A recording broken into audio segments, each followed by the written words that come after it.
जय श्री राम। कुछ दिनों पहले आप लोगों ने प्रश्न पूछा था कि यदि दशम भाव का स्वामी नवम भाव में हो तो इसको किस प्रकार देखना चाहिए? ये दशम की हानि है या लगन के अनुसार वृद्धि? तो इसी प्रश्न का उत्तर हम डिस्कस कर रहे थे। मैं रिसेंटली जयपुर गया था, तो सिटी पैलेस में बैठकर कॉफ़ी चल रही थी और साथ में योगेश जी थे हमारे, योगेश धनुका जी, मेरे बहुत अच्छे मित्र हैं।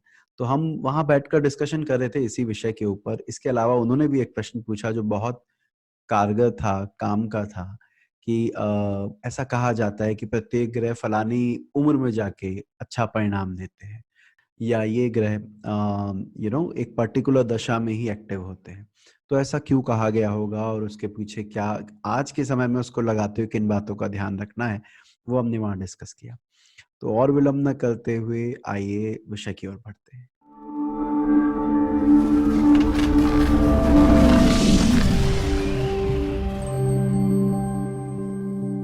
दोस्तों विषय पर आने से पहले 2 महत्वपूर्ण बातें आपसे साझा करनी थी। आपने देखा होगा पिछले कुछ दिन पहले हमने फ़ेसबुक पर, इंस्टाग्राम पर और इवन यूट्यूब पर आप लोगों से पूछा था कि क्या आप हमसे मासिक राशिफल जानना चाहते हैं?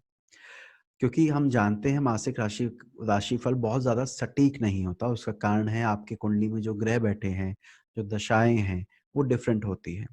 तो इस वजह से मासिक राशिफल एक जनरली मैं यूँ कहूँ कि 20 से 30% तक तो काम करता है, लेकिन इससे ज़्यादा नहीं।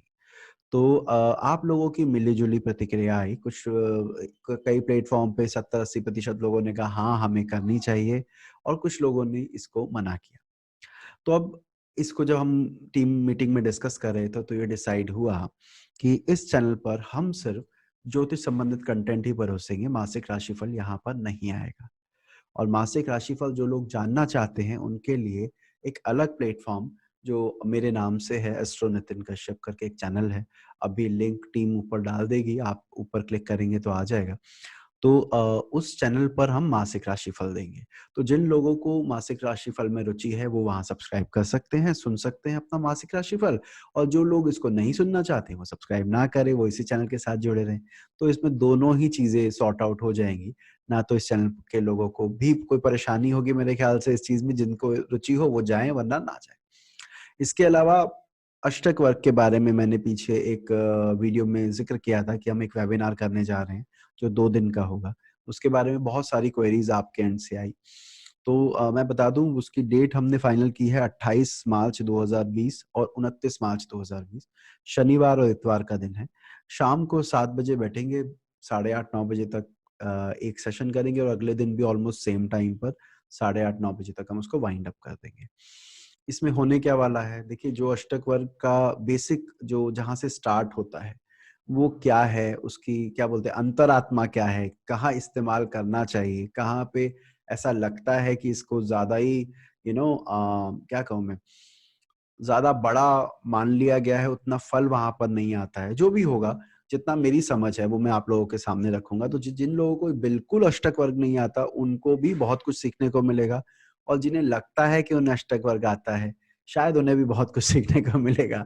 तो आपकी इच्छा हो तो आप जॉइन कर सकते हैं। जॉइन करने के लिए आप जो हमारे नंबर्स हैं 9821820026 पे कॉल कर सकते हैं।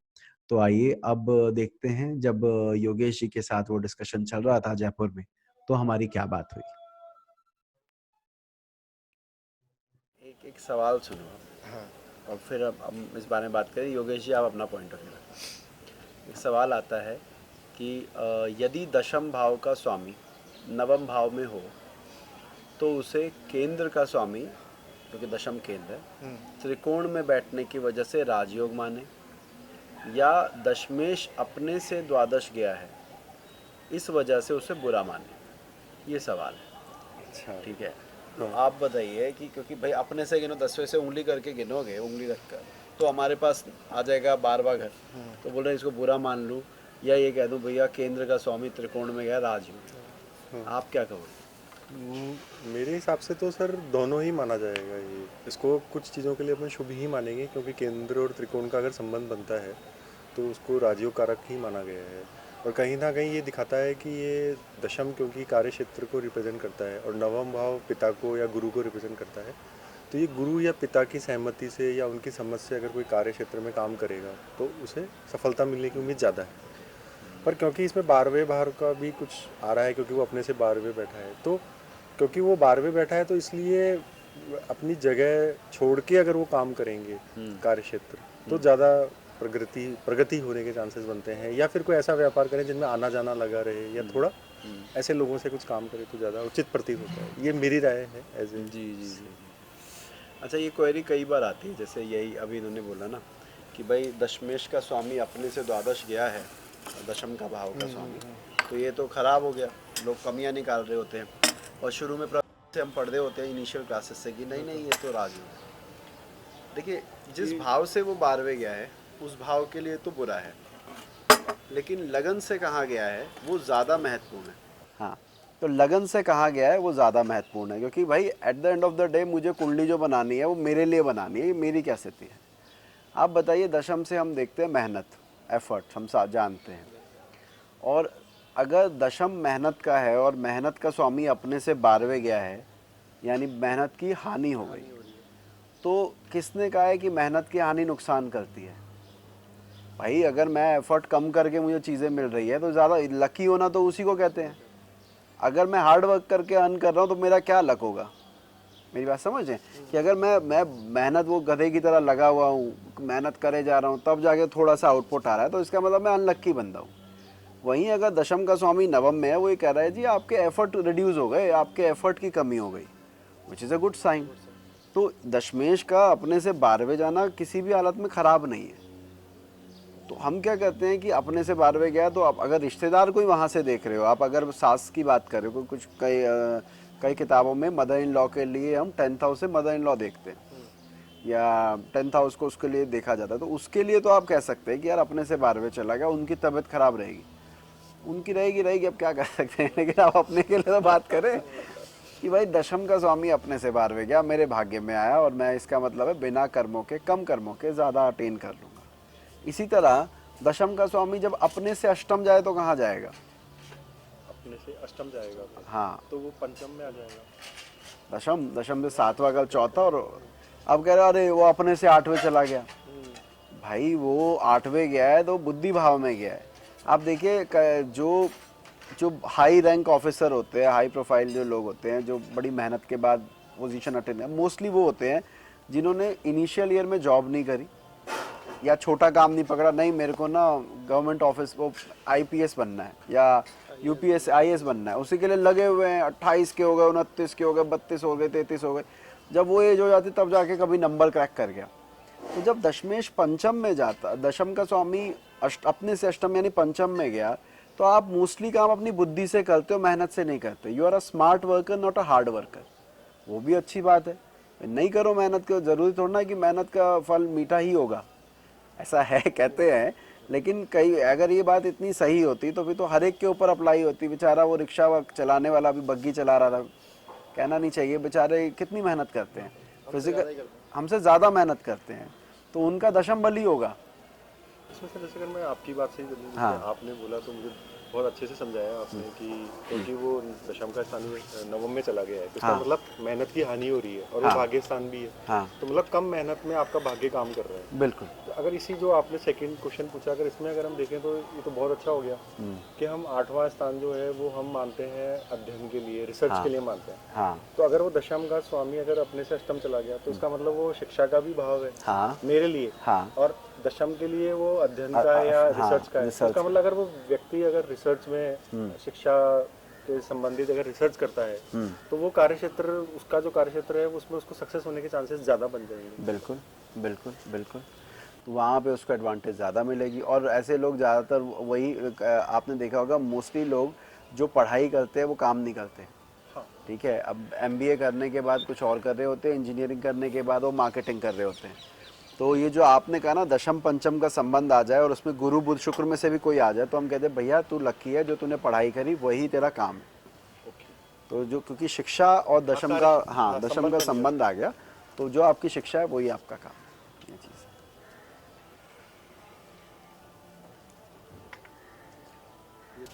मैं एक प्रश्न पूछना चाह रहा था आपसे कि जैसे रूटीन में सर ज्योतिषी ये बोलते हैं कि फला जो भी प्लैनेट्स है ये इस एज तक ही इफेक्टिव रहता है।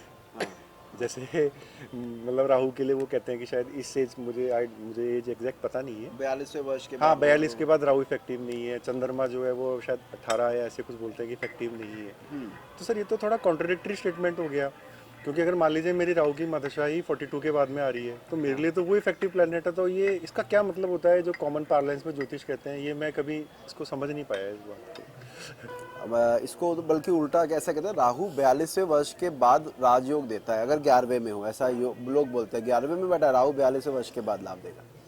आप मुझे एक चीज सोच के बताइएगा, बृहस्पति ज्ञान का कारक ग्रह हम जानते हैं, बृहस्पति टीचिंग एबिलिटी देता है ये भी आप जानते हैं, पर मान लीजिए कोई विद्यार्थी है अभी पढ़ रहा है, उसकी बृहस्पति की दशा आ गई तो वो सीखेगा कम सिखाएगा ज़्यादा, समझ रहे हैं कि सीखेगा कम सिखाएगा ज़्यादा। अब वही ग्रह किसी और टाइम पर जो उसके लिए बेनिफिशियल हो सकता था वो इस टाइम पर उतना बेनिफिशियल नहीं रहा, ठीक है,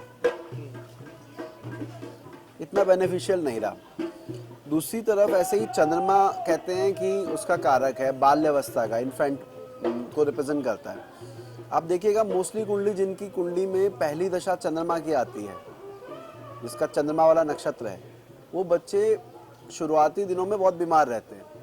कोई बच्चा अगर हस्त में हुआ हो, रोहिणी में हुआ हो, श्रवण में, मोस्टली देखने में आया कि यार कोई ना कोई दिक्कत उनकी चलती रहती है साथ साथ। अब जो आपका ये सवाल है ना कि एज ग्रुप के हिसाब से प्लैनेट क्यों कहा गया, उन्होंने बताया आइडियली इसको यहाँ पे आना चाहिए तो यहाँ पे ज़्यादा असरदार होगा। जैसे 35 में गुरु आ जाए, 35 में शुक्र आ जाए, 28-27 में शुक्र आ जाए, जहाँ उसकी ज़रूरत है, वही है ना 60 साल के बुढ़े की, बुजुर्ग आदमी की ही अगर शुक्र की दशा आ जाए और शुक्र उसी कुंडली में हो भी सप्तम वगैरह से कनेक्टेड, वो बोलेगा सर, अगर इंडिया वाला वो जो बुजुर्ग होगा वो कहेगा मेरे लिए तो दशा वेस्ट हो गई, ठीक है, समझ लो। फॉरेन में हो तो बात अलग है। अगर वो दशा यूज़ भी हो रही होगी तो मेरे हिसाब से वो छिछालेदारी हो जाएगी उसके अपने यहाँ पे। बिल्कुल बिल्कुल, सोसाइटी एक्सेप्ट नहीं करेगी उसको। बिल्कुल। तो वही है, उन्होंने क्या करा कि आइडियल एज निकाल दी कि यार ये वाली एज में ये करना अच्छा रहेगा, इस वाली में ये अच्छा रहेगा। हाँ हाँ, ठीक ठीक। तो उन्होंने क्या किया कि एक अप्रोप्रिएट दशा बताई कि इस टाइम पर अगर ये आती है तो ज़्यादा फेवरेबल है। इसका मतलब ये नहीं है कि वो बाद में पहले आएगी तो असरदार नहीं होगी, वही फ़र्क है कि आपको इतना देखना पड़ेगा कि अगर टाइमली आ जाती है तो हम कहते हैं राजयोग ले आएगी।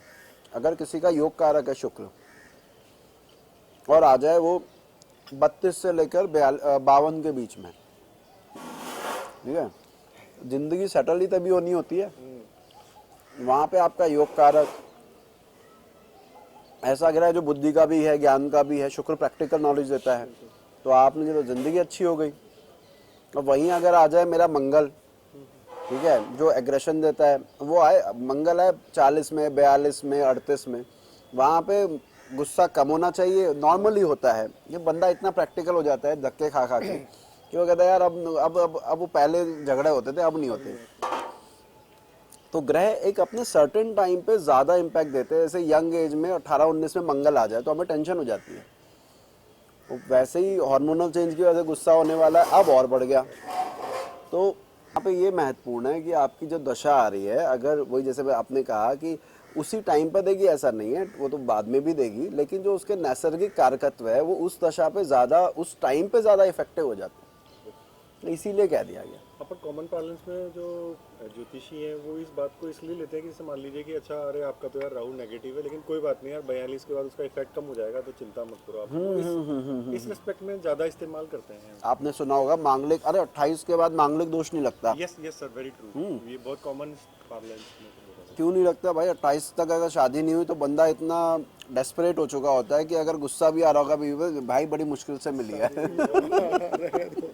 शांत रहो। सीधी सी बात है भाई, मुझे कोई चीज़ 28 के बाद मिल रही है मेरे दोस्तों की। अच्छा 28, अब आजकल 28 वो रहा भी नहीं है, कॉमन हो गया। ये 28 सब सही था जब 22-23 में शादी होती होगी कि यार चल तू थोड़ा वेट कर, सब्र कर, सब्र रख। वो सब्र का फल मीठा इसलिए हो जाता है क्योंकि आपको फिर इंतज़ार कर करके आप उसकी वैल्यू समझते हो कि कितना ढूंढना पड़ा था इस बेचारी को या इस लड़की को, लड़के को। अदरवाइज़ वो मंगल तो वहीं बैठा है कुंडली में, आप कैसे छोड़ दोगे मान लीजिए उसको? उसके 28 में ही महादशा आ रही हो तो फिर तो हाँ तो फिर तो गड़बड़ हो गई, तो गड़बड़ हो गई। तो हम सुनते थे ना, हम भी कहते यार 28 के बाद ऐसा क्या हो जाएगा कि ये मंगल दोष खत्म हो जाएगा, मंगल वहां से हट जाएगा या लगन को नहीं देखेगा। हो जाएगा इतना ज़्यादा। तो ये वही है, जैसे यंग जनरेशन में लोग जितने रिस्क लेते हैं, बस घूमने जा रहे हैं, बोतलें खुल रही हैं, सब कुछ हो रहा है, वो जैसे जैसे एज में अपनी रिस्पॉन्सिबिलिटी आती है वो सब के मंगल शांत हो जाते हैं। ये चीज़। जब कुंडली में ग्रह हो षडाष्टक लेकिन उनमें हो जाए राशि परिवर्तन, तो क्या उसे शुभ ले या अशुभ? इस बारे में जानकारी चाहते हैं तो ऊपर दिए गए वीडियो पे क्लिक कर सकते हैं। ये जानना चाहते हैं कि राहु के साथ यदि एक से ज्यादा ग्रह है तो उसका फलित कैसे होता है, तो नीचे दिए गए वीडियो पे आप क्लिक कर सकते हैं। मिलते हैं अगली बार किसी और विषय के साथ। जय श्री राम।